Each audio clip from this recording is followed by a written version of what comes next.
Howdy folks, and welcome to today's lore episode, which is about the T-16 Skyhopper.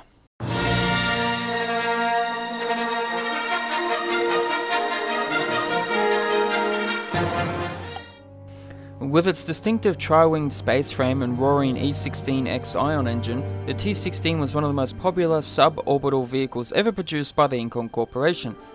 Now, Incom knew it was onto a winner when it unveiled the T-16. Although the corporation was more famous for manufacturing starfighters, like the X-Wing and the Z-95 Headhunter, the Skyhopper was always intended to be a suborbital flyer rather than a space fighter. The Skyhopper belonged to the Airspeeder group of vehicles. These were not capable of space travel, although Skyhopper's repulsor lifts did enable them to reach low orbit. However, they could attain far greater altitudes and speeds than other repulsor lift vehicles such as land speeders or pod racers.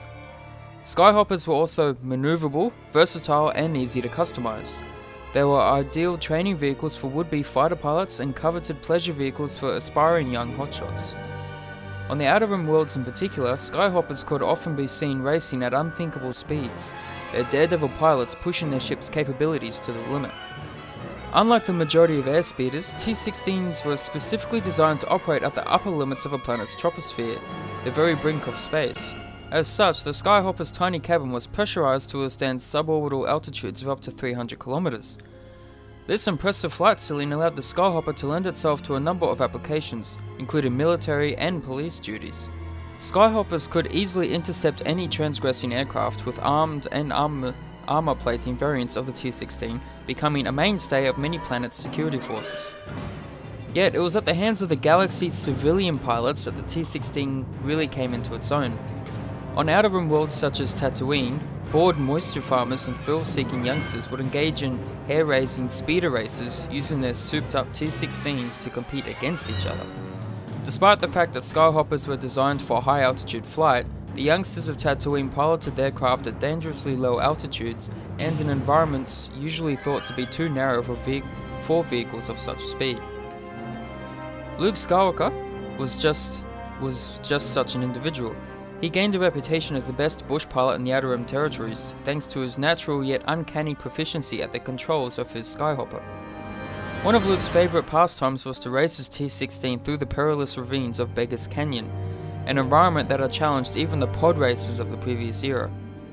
As if navigating the canyons at furious speed wasn't enough, Luke and his friend Biggs Darklighter would challenge each other to womp rat blasting competitions, using their strapped-on stun cannons to blast the rodents as they raced past.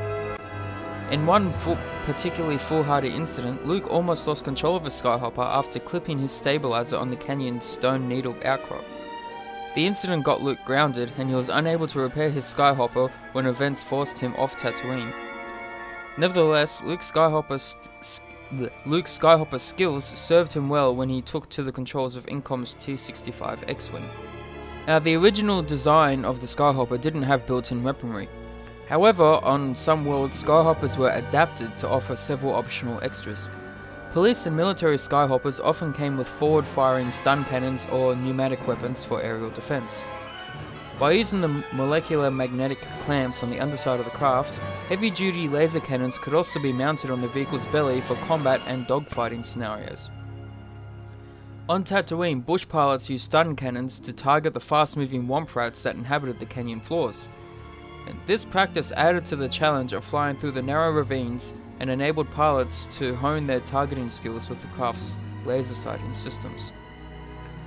Now, to maintain stability at the T-16's high velocities, the Skyhopper's wings were arranged in a tri-wing configuration similar to that of the Empire's Lambda-class shuttles. Resembling an inverted Y, the Skyhopper's trihedral forms were well adapted to handle the turbulence associated with atmospheric flight.